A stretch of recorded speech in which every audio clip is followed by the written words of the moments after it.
Please remain seated. The show will begin in 3, 2... Like a Hellcat.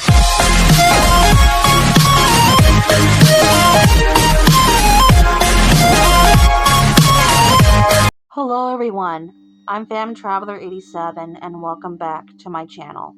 I hope you all are doing well. Before I get on to this next story, I just want to thank those who are listening. I just appreciate your support. It means a lot. Alright, let's dive right back into the crypt for this next disturbing and rather bone-chilling tale.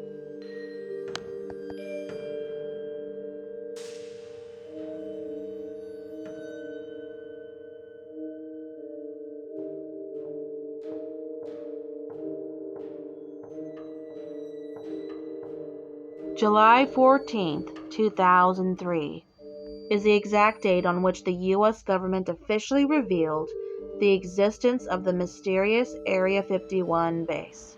Since its revelation, thousands and thousands of theories, conjectures, and hypotheses have been built around it.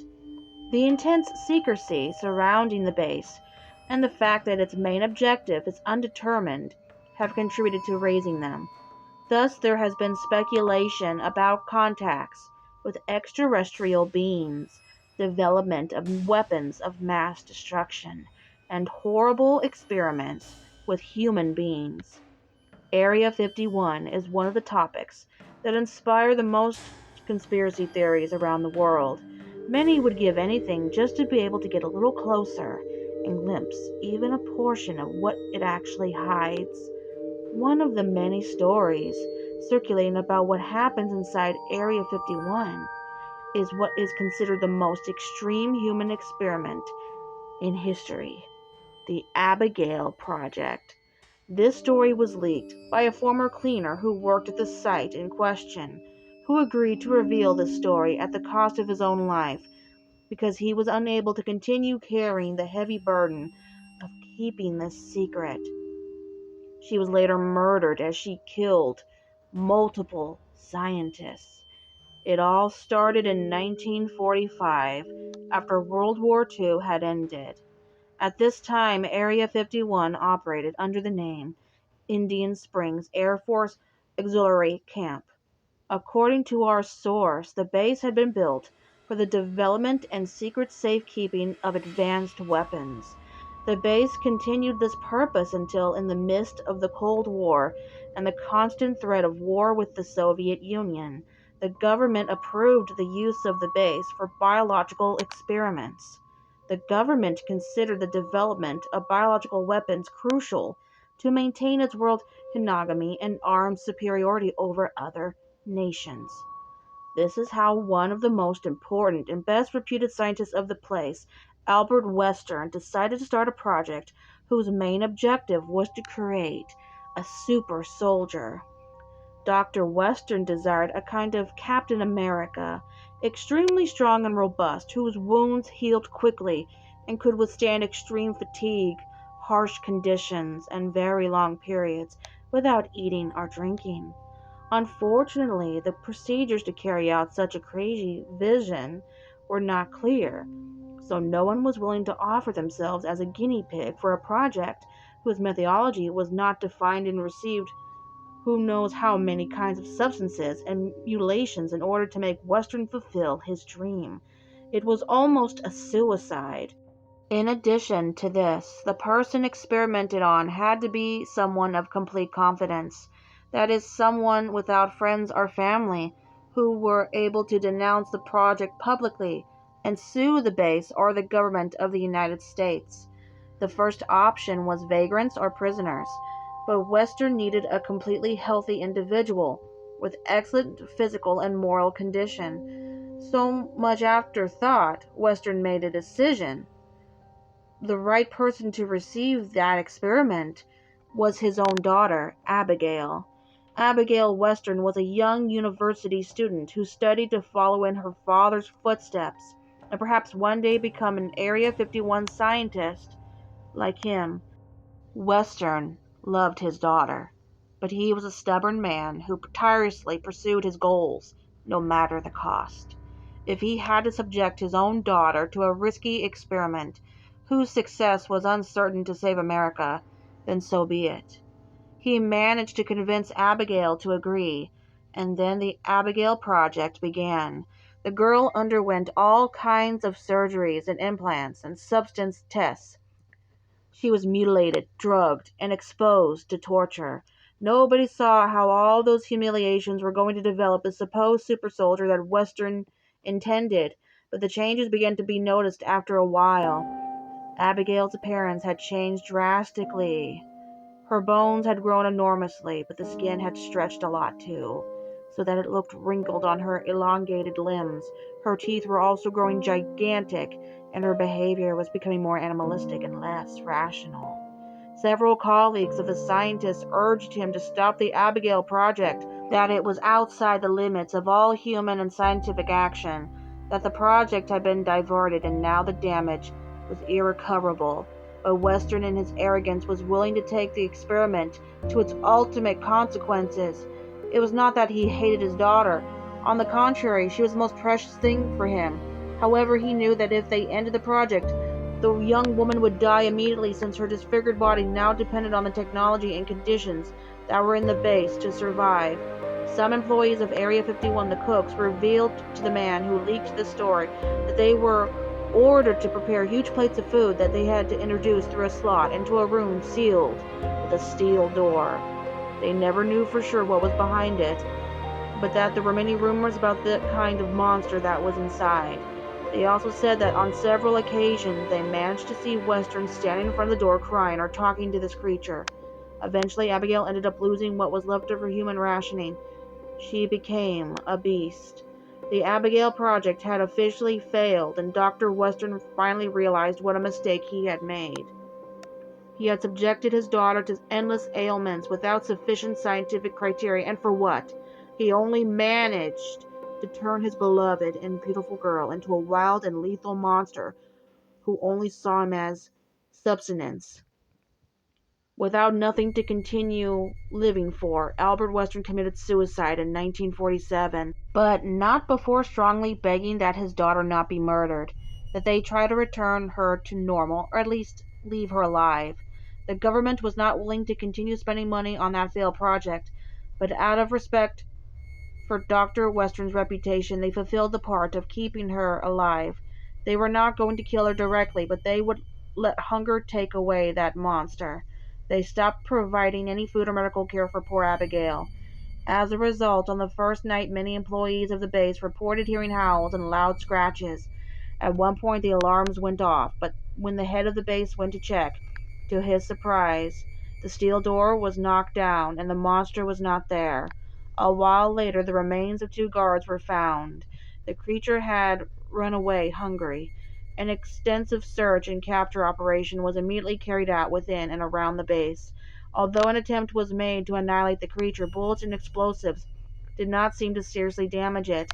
So once they managed to surround it in an underground area of the base, they decided to trap it there and seal the area under layers of steel and concrete.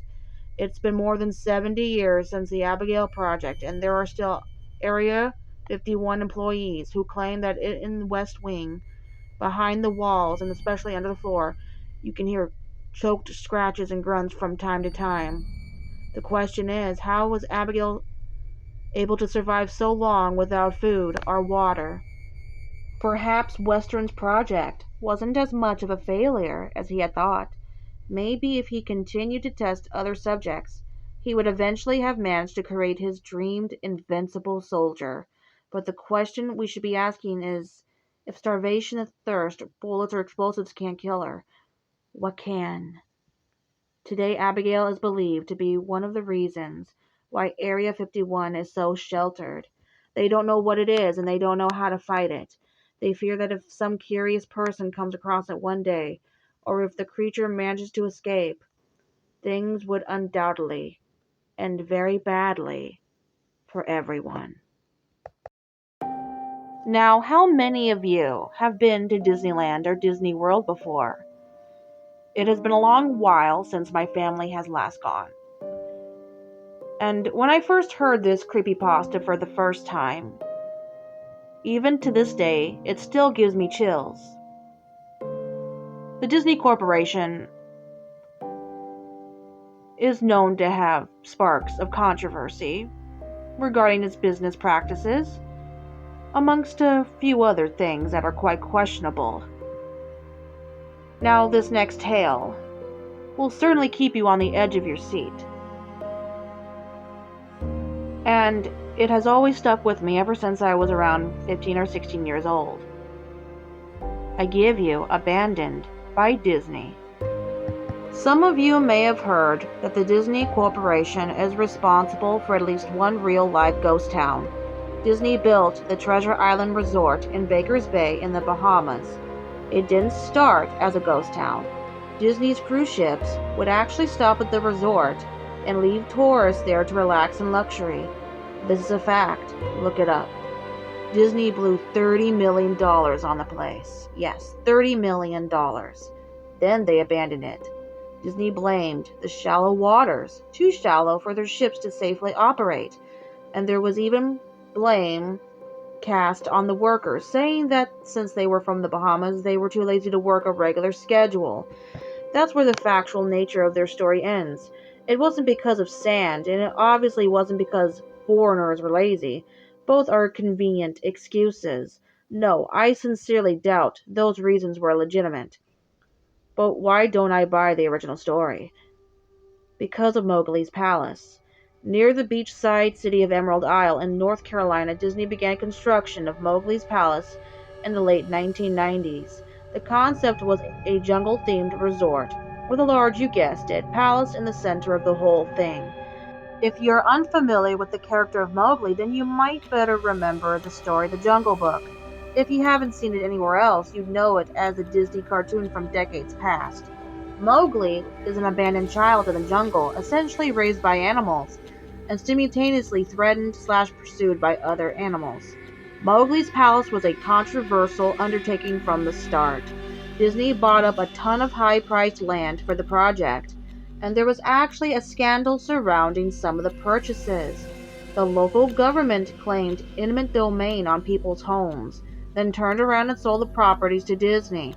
At one point, a home that had just been constructed was immediately condemned with little to no explanation. The land grabbed by the government was supposedly for some fictional highway project. Knowing full well what was going on, people started calling it Mickey Mouse Highway. Then there was the concept art. A group of stuffed shirts from Disney Co. actually held a city meeting.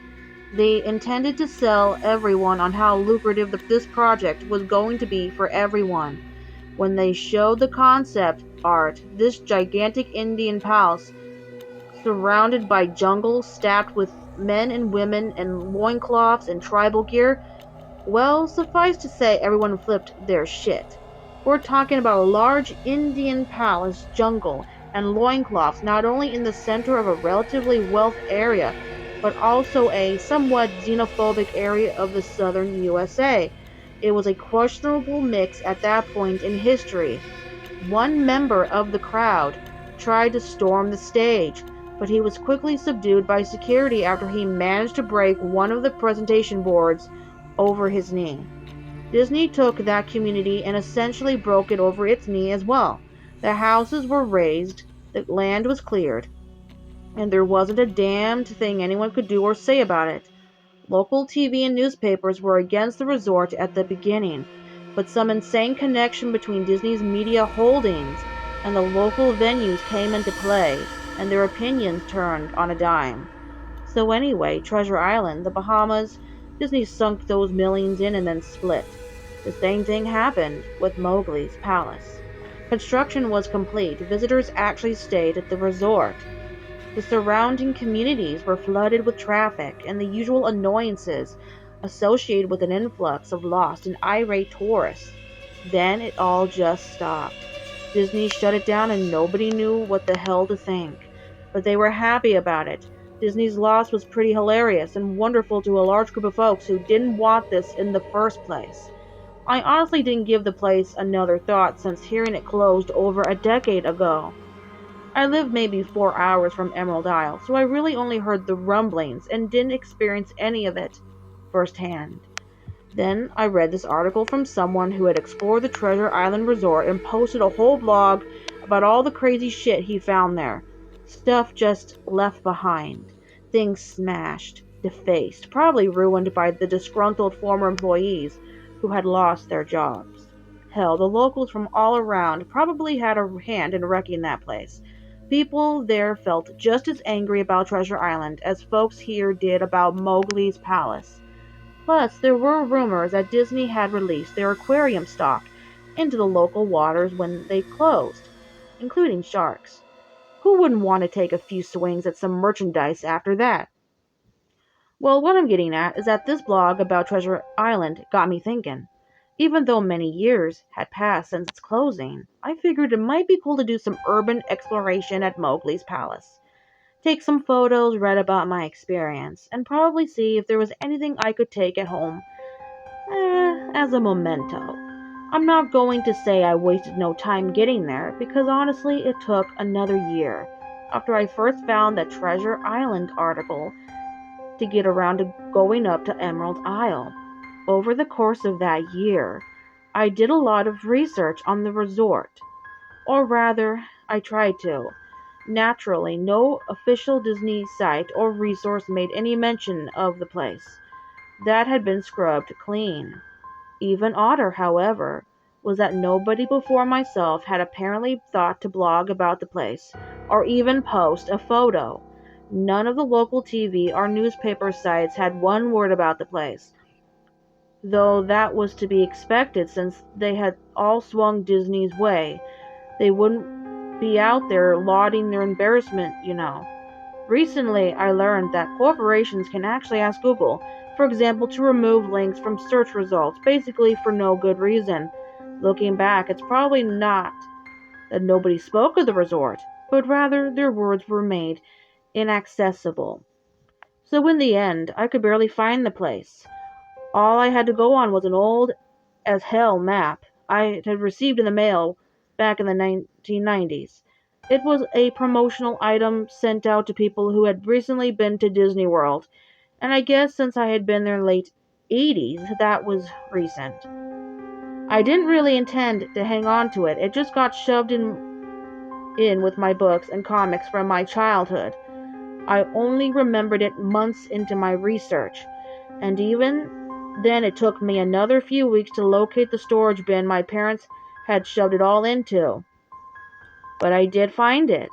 Locals were of no help, as most were transplants who had just moved to the beach in recent years, or old residents who just sneered at me and made rude gestures the second that I managed to say, "Where would I find Mowgli's?" The drive took me through an ordinarily long corridor or overgrowth. Tropical plants that had ran rampant and overpopulated the area mixed with the native species of flora that actually belonged there and had tried to reclaim the land. I was in awe when I reached the front gates of the resort. Tremendous, monolithic wooden gates, whose supports to either side looked like they must have been cut from giant sequoias. The gate itself had been gouged in several places by woodpeckers and eaten away at the base by burrowing insects. Hanging on the gate was a sheet of metal, some random scrap, with hand-painted letters scrawled in black, "Abandoned by Disney." Clearly the handiwork of some past local or an employee who wanted to make some small protest. The gates were open enough to walk through but not drive, so grabbing my digital camera and the map, whose flip side showed a layout of the resort, I set off on foot. The inner grounds of the place were just as overgrown as the entryway. Palm trees stood untended and ragged among piles of their own coconuts. Banana plants similarly stood in their own stinking, bug-riddled refuse. There was this sort of clash between order and chaos, as carefully planted rows of perennial flowers mixed with obnoxious tall weeds and stinking blackened mushrooms. All that remained of any outdoor structures were broken, rotting wood and various charred bits of unidentifiable material. What was most likely an information booth or outdoor bar was now simply a pile of assorted debris that was chopped up by past vandalism and ravaged by weather. the most interesting thing on the grounds was a statue of Baloo, the friendly bear from the Jungle Book, which stood in a sort of courtyard in front of the main building. He was frozen in a jovial wave toward no one, staring into empty space with a silly toothy grin as bird shit covered whole swaths of his fur and vines ensnared his platform. I approached the main building, the palace, only to find the outside of the building covered in graffiti, where the original paint hadn't peeled and chipped away. The front doors weren't just open, they had been taken off their hinges and were stolen. Above the front doors, or the gaping maw where they had been, someone had again painted "Abandoned by Disney." I wish I could tell you about all the awesome stuff I saw inside the palace. Forgotten statues, abandoned cash registers, a full-fledged secret society of homeless bums, but no. The inside of the building was so stark, so bare, that I actually think people had stolen the molding off the walls. Anything that was too big to steal. Counters, desks, giant fake trees. They were all resting amid this empty echo chamber that amplified my every step, like a slow rat-a-tat of a machine gun. I checked the floor plan and headed to all the locations that might seem in any way interesting. The kitchen was as you'd imagine, an industrial food prep area with all the appliances in space, no expenses spared. Every glass surface was broken, every door knocked off its hinges, every metal surface kicked and dented. The entire place smelled like very old piss. The huge freezer, not even remotely cool now, had a row upon row of empty shelf space. Hooks hung from the ceiling, probably for hanging cuts of meat. And as I stood inside for a moment, I noticed they were swinging. Each hook swung in a random direction, but their movements were so slow and small that it was almost impossible to see. I figured it had been caused by my footsteps, so I stopped one from swinging by clutching it in my fist, then carefully letting it go, but within seconds it started to swing once more. The bathrooms were in much the same state as the rest of the place. Just like the Treasure Island Resort, someone had methodically smashed each porcelain commode with coconuts and other implements. There was about a half an inch of rancid, stinking, stagnant water on the floor, so I didn't stay there very long. What's odd is that the toilets and the sinks, and the bidets in the ladies' room, yes, I went there, all dripped, leaked, or just ran freely. It seemed to me like they should have shut the water off long ago. There were plenty of rooms in the resort, but naturally I didn't have time to look through them all. The few that I did peer into were similarly wrecked, and I didn't expect to find anything there. I thought there was actually a conversation or radio in one room, as I really think I heard a quiet conversation coming out, though it was like a whisper, probably my own breathing echoing in the silence, or just another case of the sound of flowing water playing tricks on my mind. This is what it sounded like. I didn't believe it. I didn't know that. I didn't know that. Your father told you. Then the sound of possibly weeping? I know, that sounds ridiculous. I'm just telling you what I experienced. Why I thought there might have been something running in that room, or worse, some vagrants who had holed up there and probably would have knifed me. At the front doors of the palace again, I figured I hadn't found anything of note and had wasted the trip up. As I looked out the door, I noticed something interesting in the courtyard that I had apparently missed. Something that would give me at least one thing to show for all my trouble, even if it was just a photograph. There is a lifelike statue of a python, maybe 80 feet long, coiled up and sunning itself on a pedestal right in the center of the area. It was almost time for the sun to start setting, so the light fell onto the object in the perfect way for a photograph. I approached the python and snapped a photo. Then I stood on my toes and snapped another. I moved closer again to get the detail of its face. Slowly, casually, the python lifted its head, looked directly into my eyes, turned, and slithered off the pedestal, across the grass, and into the trees. All 80 feet of it. Its head long disappeared into the woods before its tail even left the sunning spot. Disney had released all their exotic animals onto the grounds. Right there on my floor plan map was the reptile house. I should have known. I had read about the sharks at Treasure Isle, and I should have known they'd done this. I was dumbfounded, just utterly stupefied. My mouth must have been hanging open for the longest time before I came back down to earth and snapped it shut. I blinked a few times and backed away from where the snake had been, back toward the palace. Even though it was totally gone, I still wasn't taking any chances and backed my way into the building. It took a few deep breaths and slaps to my own face to get myself right in the head again after that. I looked for a place to sit down as my legs were feeling a bit like jelly at this point.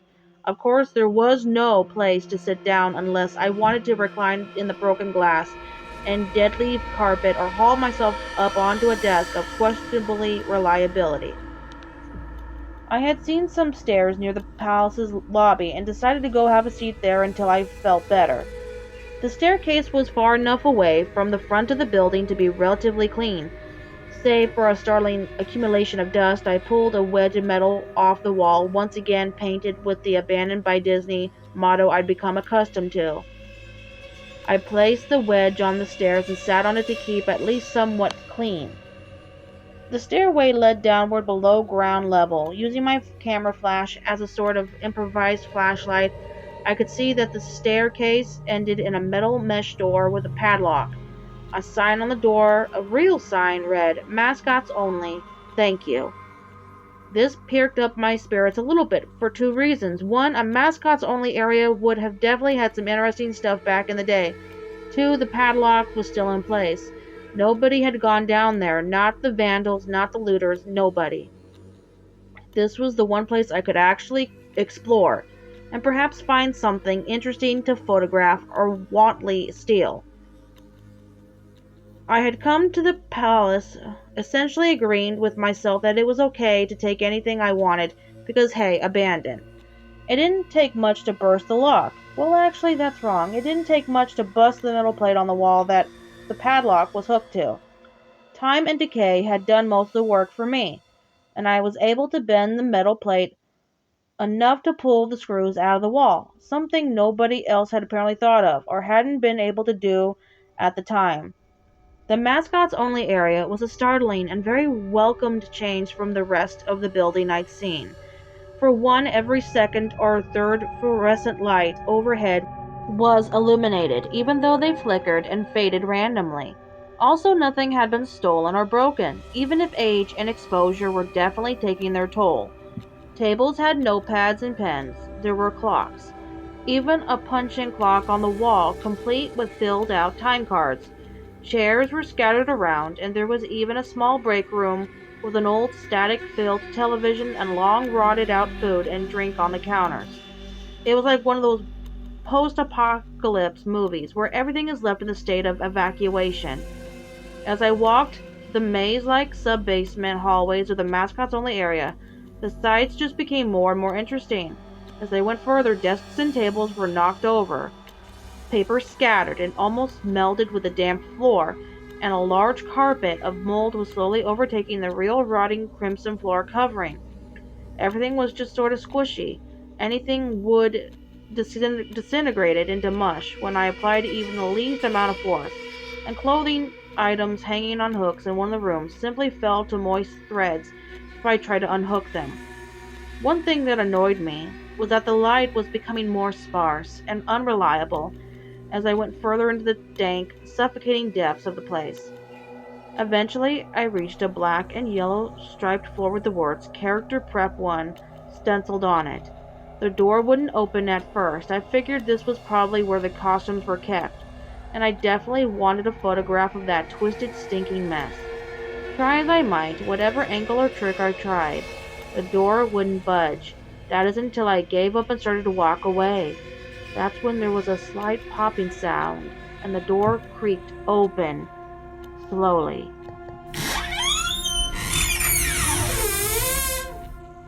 Inside the room was completely dark, pitch black. I used the camera flash to look for a light switch in the wall by the door, but there was nothing. As I made my search, I was jarred out of my sense of excitement by a loud electrical buzz. Rows of lights overhead suddenly flashed to life, flickering and fading in and out like the rest I had passed. It took a second for my eyes to adjust, and it seemed like the light was going to just keep getting brighter until all the bulbs exploded. But just when I thought it would reach that critical stage, the lights dimmed a bit and steadied. The room was exactly as I had pictured it. Various Disney costumes hung on the walls, fully put together like strange cartoon cadavers hung from invisible nooses. There was an entire rack of loincloths and native clothes on hangers toward the back. What I found odd, and what I wanted to photograph right away, was a Mickey Mouse costume at the center of the room. Unlike the other costumes, it was lying on its back in the center of the floor like a murder victim.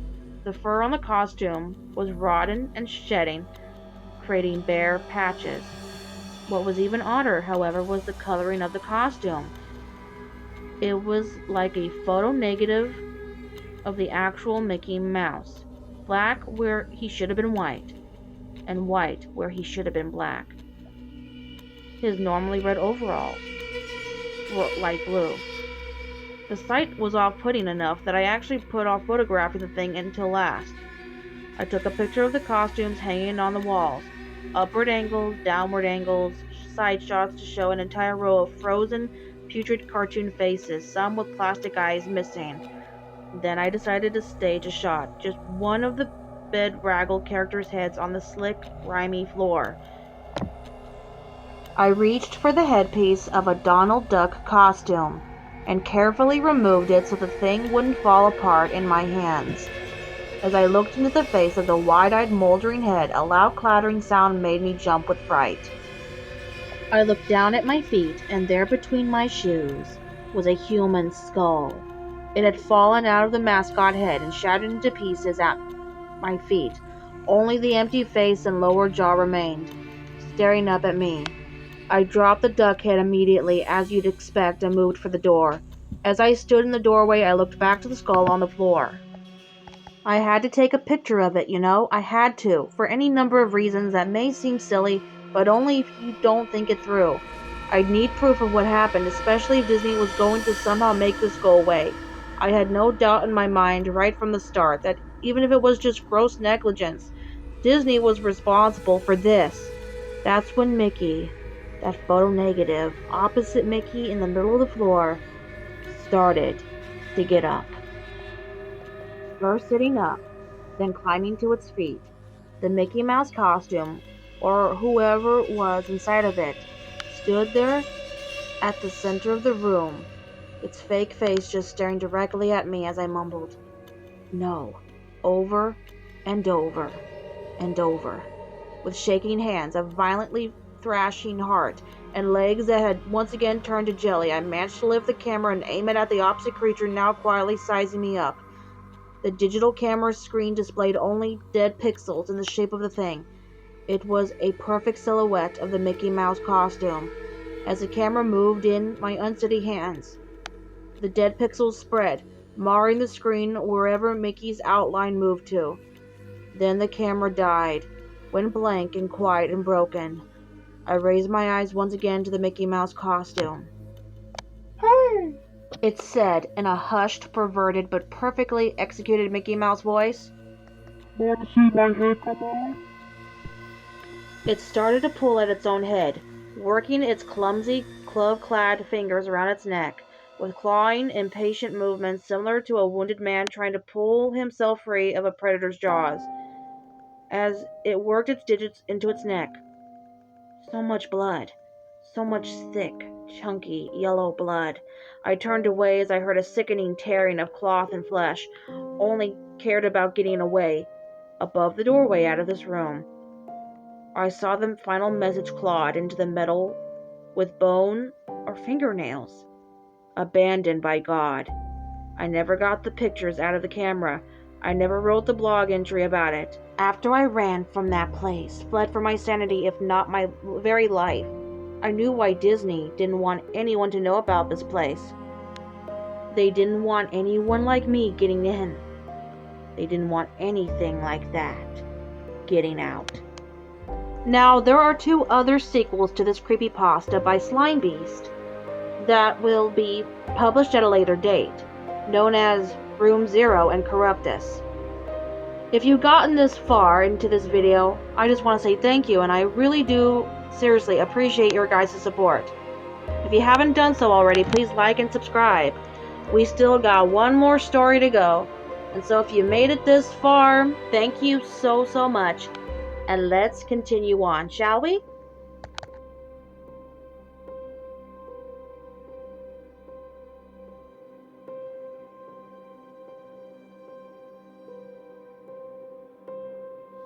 So, a couple years back, my buddies and I tried to stay in the park after closing time. Our plan was to just take pictures. Nothing sinister or anything like that. We just wanted to be able to say we did it, you know? Basically, we snuck from bathroom to bathroom, corner to corner, and managed to stay there until they closed the gates and the maintenance team got to work. We were really surprised we hadn't gotten caught. It was almost strange considering how much talking up Disney security gets. Our hearts were beating like crazy, and we sat there for a while, hiding behind a tombstone by the Haunted Mansion. We noticed that it's true, the Disney staff had signed their names on every single one. So finally, we got the courage to roam about, still being careful as to not be seen. It was really eerie. The occasional guard or maintenance worker would walk by, and we would just duck or hide behind a corner. It worked for about half an hour. Of course, we couldn't keep this up for long, and yeah, they caught us. I mean, give us props for even attempting and succeeding. But that's not where the story ends. So the first thing we said when they caught us was, "Are you going to take us down to the dungeon?" And we laughed. The security guard chuckled too, so the mood wasn't too dreary. He told us we weren't the first people to try to sneak in after hours, but he wanted to know how we did it. We explained the situation, and he actually laughed and said that wasn't a bad plan. He told us he had to take us to the Disney jail to be further interrogated, which we thought was odd, but we figured from the beginning that if we got caught, they'd take us down there. It might have been our plan all along. Maybe we wanted to see the Disney catacombs more than we wanted to be in the park after hours. So he called for more workers to come and help him escort us, and we went on our way towards Toontown. Then they took us down in this elevator. Rang to hell. The first thing we noticed was how expensive looking the elevator was. I don't know if that makes sense, but it's hard to explain. It was like a stainless steel interior with mirrors all around, and the floor was this tacky red carpeting, but it looked expensive. There were only 2 buttons in this elevator, not counting the emergency buttons. One said up and the other said down. I had forgotten to mention they never handcuffed us or zip-tied our hands. They just kind of walked beside us expecting we'd follow. Not that we would have tried to make a run for it. I mean, these people seemed decent. Like, how we were supposed to know what was going to happen? The elevator stopped, and we started walking down this perfectly shining, bleach-smelling corridor. There were no doors on either side. It was just a plain, empty corridor. We walked for what seemed like an eternity, and no one was talking any longer. It was me, my friends, the security guard, and 2 other maintenance workers. Finally, we reached a heavy metal door that had a security code and a card reader. One worker put his card in. The other typed a code on the keypad. I watched the code he typed in. 121566. I only remember it because I found out later what its significance was, and it makes me laugh looking back. It's strange that I could laugh looking back. They led me and my friends into another corridor. This one had doors down the hallway walls. Each door had a little plexiglass square, a 10 by 10 inch window at the top right corner. Looked sort of like a psych ward, to be honest, not so much like a jail. They led us to room 1901. And inside was a single desk with surprisingly 3 chairs for me and each of my friends. Then they left us in there alone, closing the door on the way out. We sat in the chairs like obedient little children and waited for them to return, but they never did. 2 hours went by and no one came back for us. My buddy Tim went to the door and surprisingly it was unlocked. He didn't open it though. He was worried there would be a guard on the outside and that they think we were escaping and we weren't looking for any more trouble. So about 25 minutes went by when we got restless and finally decided to leave the room. The hallway was empty like before, no signs of people, nothing. We started calling out, "Hello? Is anyone there?" No one answered our calls. We noticed surveillance cameras were placed above every door. and we got to wondering if there was any living soul in this place at all. We should have left right then and there, but then again, who ever does the right thing in these kind of situations? Every door looked the same, and each one had a specific number above it. They weren't in order like, say, rooms 1 through 10. They were scattered numbers. For example, our room had been 1901, but the door next to it was 1205. We got to thinking and finally assumed they were just randomly chosen. We walked up that hallway and had no idea where we were going, what we were hoping to find, or even if it mattered. My other buddy Guy decided we should just leave. He said that if they really wanted us to be here, they'd come back, and maybe it was just a scare tactic. Maybe they just wanted to trick us into thinking we were being arrested and were waiting for us outside to laugh. I felt weary of the whole situation, and Tim was just quiet the whole time, nodding his head here and there. He was more interested in looking into the doors, little 10 by 10-inch windows. That wasn't a good idea. I tried to tell him, but of course no one listens to reason when they're freaked out, and we were definitely freaked the fuck out at this point. The cameras above the doors were capable of motion detection and followed us as we wandered down the desolate corridor. A little red light at the bottom of the lens blinking each second. No noise filled the air. All we heard was each other's breathing. Then it happened. We had reached the end of the hallway. Unfortunately, the door at the end had another pin code reader. I tried the pin from before, the one that I saw them type in, but it was invalid. At that moment, the lights in the hallway shut off and we heard the doors. God damn it, I could still hear them to this day. The fucking doors opened, all lining up along the corridor. They made a subtle creak and then a boom as they hit the wall beside them with force.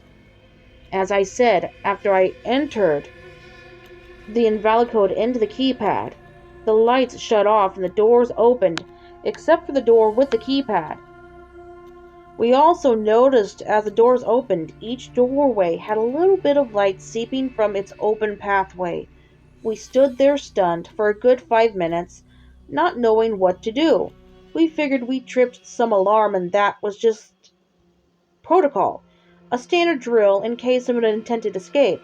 What were we supposed to think? So we turned the other direction away from the locked door. A sense of panic hit all three of us for some reason, and we got the urge to run. No one agreed to running. It was like we all knew we had to at the same time. Some sort of instinct, like a baby gazelle knowing when to run from a lion. We were in a lion's den, all right. It wasn't up until the 10th door we passed that we began to look into the doorways as we passed them. Standing at the doorways were people in costume. We were running past Donalds, Mickeys, Goofies, Plutos, and all different kinds of Disney characters. It was insane, and we screamed at the top of our lungs. I know they never say look behind you as you run, but I did. They were leaving their rooms and following us. Not running, just casually walking towards us. I think that is what made it that much more terrifying. Almost like they knew we had nowhere to go. Now, I don't know if it was all in my head, just from sheer panic and fear of the moment, but I swear, I could swear on my mother's life, I heard It's a Small World playing over an intercom. I have a fear of dolls, and the ride always gives me the creeps my whole life. Now I could see them, little robotic dolls dancing in the doorways as we passed. Still following us were the costumed characters. The dolls weren't chasing us, thank God. I would have died from a heart attack if I had seen the dolls following suit. But they didn't. I mean, how many times have you been followed by a group of costumed individuals? Seemingly out to fucking eat you alive, at least that's what I told myself to keep myself moving. Stopping meant being devoured by fucking Donald Duck. I don't know about you, but I don't want to go out like that. Tim was crying, Guy was sweating and breathing heavily, and I just kept turning my head to see if we were being followed. And of course we were. I'm not sure how many doors we had passed at this point, or if there really were different characters at each door, but I knew that this hallway had to end at some point, and we were getting the fuck out of this place pronto. Easier said than done. I looked back after another minute or two of running and noticed there was nothing behind us any more that we could see.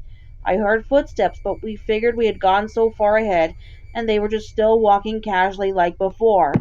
The hallway was still going on for what seemed like forever, and Guy needed to stop or he was going to faint from exhaustion. The door behind us was open with the light on, but nothing inside. I decided we would hide in there till we caught our breath and could move onward. As we closed the door behind us, I noticed the room was 1966.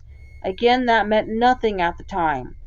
Tim was pacing the room. Guy was laying on the floor, still breathing pretty hard, and I was at the window. Looking out, I saw nothing. No more music, no nothing. It was dark out and hard to tell for sure. But I figured I would have seen figures, shadows, or something. Still, I kept watch. After 15 minutes or so, Guy said he was good to go. Tim was the only one smart enough to pull out his Razor cell phone, no signal, of course. He opened the door subtly, quietly, but heard no footsteps. Nothing was following us anymore, but we weren't taking chances. We got back to running. It took us only another 7 minutes to reach the door, give or take. It had no keypad and it was open. We entered the corridor from before, and thank God there were no doors. We ran for the elevator and got in, pushed the up button, and stood there looking at each other, dumbfounded as to what had just happened. None of us spoke. We just waited till the elevator opened back into Toontown and started making our way for the front gate. We kept a low profile, using the same duck and hide technique that had gotten us this far from the get-go. Maintenance workers and security guards were still about, but we couldn't take any more chances. Finally, Tim lost it and took off in a sprint. I couldn't imagine what had set him off until I looked and saw that everyone in the park just stood there, staring at us with blank faces. We heard a voice over the intercom explaining that 3 fugitives had escaped from captivity and needed to be escorted back into the jails below. We booked it, catching up to Tim. Costume characters appeared from the shadows, workers and guards chasing after us. Everyone was sprinting for us. I couldn't see well, but I imagined drool dripping from their jowls. They wanted us back down there. We had escaped and they were pissed. The gate was just up ahead. The creepiest thing about it all was that besides the voice over the intercom, the park was dead silent. No chat from the workers could be heard, even now as we were running for what we assumed was our lives. We continued running down the road, which went on for miles, stopping occasionally for us to catch our breath. We made it to a little corner store where Tim used his cell to call a taxicab. When it finally arrived, we took the cab back to the hotel we were staying at, paid the fare, and went up to our rooms. In the end, the next day, we got a call from the hotel's front desk, so we headed downstairs. There were officers waiting for us. They said our car had been impounded and we needed to pay the fine. They didn't ask us any other questions, and we didn't bother telling the police anything that happened. Even now, on this random board, people who don't have a reason to believe me disbelieve me, so how could an officer of the law be expected to? We didn't bother. We simply paid the fine and drove home. We didn't talk about what happened the whole drive back. It wasn't until a couple weeks later that I got myself to search up the numbers. Curiosity, I guess. As you all know, Walt Disney was born December 5th, 1901. The room we were in was 1901, and the door next to it was 1205. Also, he died December 15th, 1966, which is what the key code was that the worker had put in to lead us into the main corridor. What a strange coincidence, I decided. Whether any of that was real at all, I couldn't tell you. Maybe our imaginations ran wild. We were tired. It was around 1 a.m. when we made our escape. So it's plausible that's the answer. I'll never forget it, though. And I haven't been back since. If you have your own original scary story that you would like to submit and share to be narrated by me, whether it be creepypasta related or a true horror life experience, send your story to my business email, hopegivesyouvings.com@gmail.com. Thank you. If you wish to remain anonymous upon your submission, that's cool too.